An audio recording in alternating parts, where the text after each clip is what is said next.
तुम बच्चे आपस में बैठते हो, समझो कोई मशीन चलाते हैं अथवा माखन निकालते हैं, तो शिव बाबा को याद करो। मशीन आदि तो चलानी ही है। शिव बाबा की याद में बाबा के यज्ञ के लिए मक्खन निकालता हूँ, ऐसे बुद्धि से समझो, कितनी खुशी की बात हो जाएगी। अथवा ऐसे समझो मैं यज्ञ के लिए भोजन बनाता हूँ, ऐसे समझने से खुशी होती है ना, परंतु फिर भी घड़ी घड़ी भूल जाते हैं, देवान में आ जाते हैं। फिर पुरुषार्थ करना पड़ता है याद का। एक दो को याद कराने का पुरुषार्थ जरूर करना चाहिए। फिर भी शिव बाबा को व ब्राह्मणों को भोग लगाना है, शिव बाबा को याद करके भोजन बनावेंगे तो उसमें बहुत ताकत भर जाएगी, तुम्हारी अवस्था बहुत अच्छी हो जाएगी। परंतु ऐसे होता ही नहीं है। ब्रह्मा भोजन की तो बहुत महिमा है।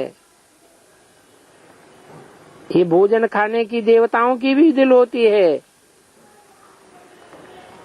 अभी तुम जानते हो कि ब्राह्मण ही देवता बनते हैं। ब्राह्मण देवता बनते हैं, अभी कैसे बनते हैं? हैं? बेसिक में जो आत्माएं शरीर छोड़ रही हैं, वो देव आत्माएं हैं। वो अभी अभी फरिश्ता स्व देवता बनती हैं, परंतु बनती कैसे हैं? तुम उनको पवित्र भोजन का भोग लगाते हो ना, तो वो ही देवता बनते हैं। उनकी कितनी महिमा है और तुम्हारे इस भोजन की कितनी महिमा है, जो देवताएं भी तरसते हैं कि कब ऐसा भोजन मिले। कोई शिव बाबा की याद में रहकर बनावे,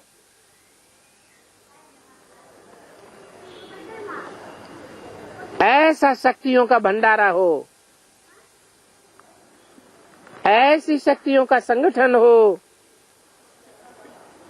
याद में रह करके भोजन बनावे तो कितनी शक्ति मिले। परंतु ऐसे अब बेविचारी याद में रहते ही नहीं है, समझते नहीं है कि याद भी भोजन है। याद आत्मा का भोजन है।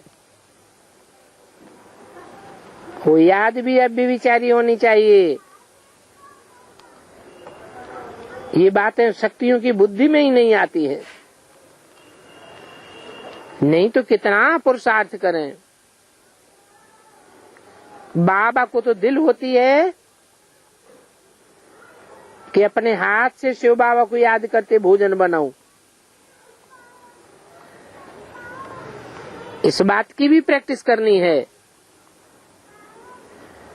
देखें कि भोजन बनाते बनाते हमारी याद ठहरती है कि नहीं। बाबा चैलेंज देते हैं, जो भी भंडारे में काम करने वाले हैं वो कोशिश करके देखो। बाबा जानते हैं कि 1 घंटा भी याद नहीं कर सकते हैं। याद वाले ज्ञानवान हो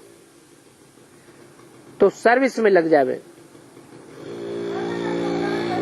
ऐसे याद करने वालों को फिर यहाँ सुख ही नहीं आवेगा।